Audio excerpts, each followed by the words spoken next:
O mito da caverna de Platão é, sem dúvida, a metáfora filosófica mais conhecida em todo o mundo. E mesmo que nesse momento você não lembre do que se trata, é bem provável que já tenha ouvido falar dele. Talvez de uma forma indireta, por exemplo, em alguns filmes como Matrix, O Show de Truman, O Labirinto do Fauno. Todas essas obras foram inspiradas no mito da caverna. Escrito há 2400 anos atrás, muita coisa já foi dito a respeito. Muita mesmo. Além das interpretações e análises filosóficas que tendem a ir sempre para o mesmo caminho, nesse vídeo eu vou te mostrar em duas partes específicas um ponto de vista diferente, um simbolismo oculto, quase nunca mencionado. Vem comigo que eu mostro para você.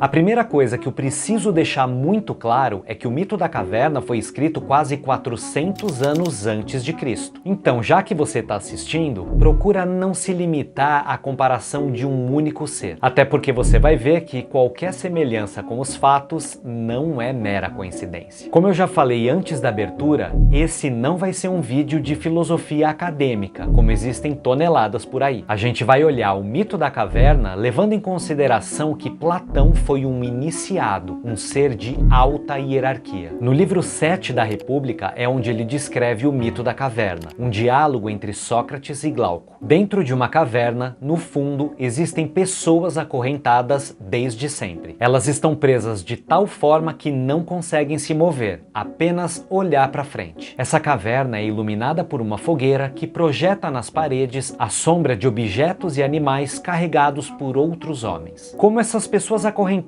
estão lá desde sempre, as sombras que elas enxergam é a realidade que elas conhecem. Para essas pessoas, isso que elas veem é a mais pura e absoluta verdade. Certa vez, um desses acorrentados se liberta. E nesse ponto é importante frisar que ele se liberta por conta própria. Nenhum Messias veio libertá-lo. Ele levanta, olha para trás, vê a fogueira, vê os outros homens carregando objetos e também vê que existe um caminho íngreme e difícil até uma outra luz, na saída da caverna. Ele percorre esse caminho em direção à luz com certa dificuldade entre escorregões e arranhões, até que finalmente sai da caverna e se depara com um mundo desconhecido, iluminado pelo sol. Mas é claro que os seus olhos doem por conta de tamanho brilho. No começo ele não consegue nem sequer olhar diretamente para as coisas e tem dificuldade de enxergar, mas com o passar do tempo ele vai se acostumando com a luz desse novo mundo e percebe que pode olhar para o sol pelo reflexo na água. E quanto mais o tempo passa, mais ele se acostuma, até que um dia consegue olhar diretamente e contempla o sol. E a gente dá uma pausa aqui. O mito da caverna corresponde diretamente à iniciação.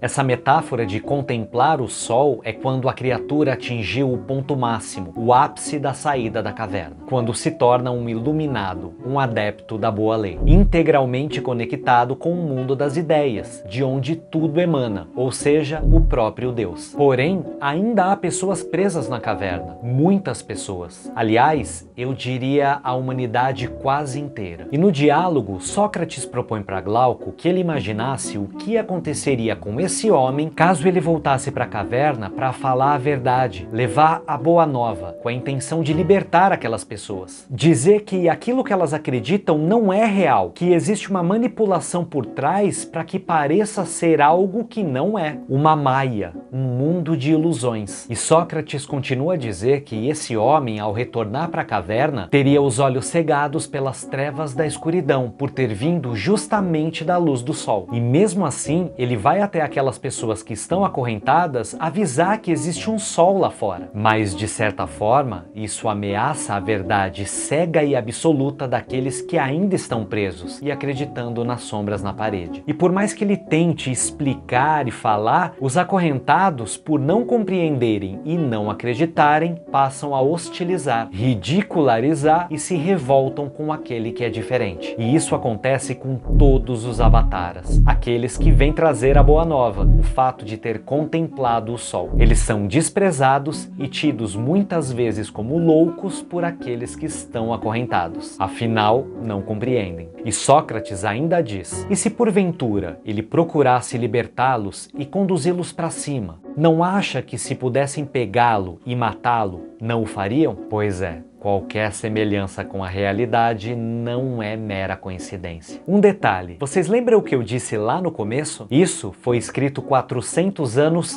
antes de Cristo. Platão não previa o futuro, apenas relatava o que era recorrente. E segundo o anjo da palavra, vivemos um fim de ciclo apodrecido e gasto. A parte mais grosseira da mentalidade humana suplanta a qualidade. Haja vista aqueles que, para melhor poderem governar, expulsam de seu país e, portanto, de junto de si, os poucos capazes de ofuscar o falso brilho de suas apagadíssimas personalidades. Obrigado pela sua companhia até aqui. A gente se vê no próximo vídeo. Um feliz sempre e tchau!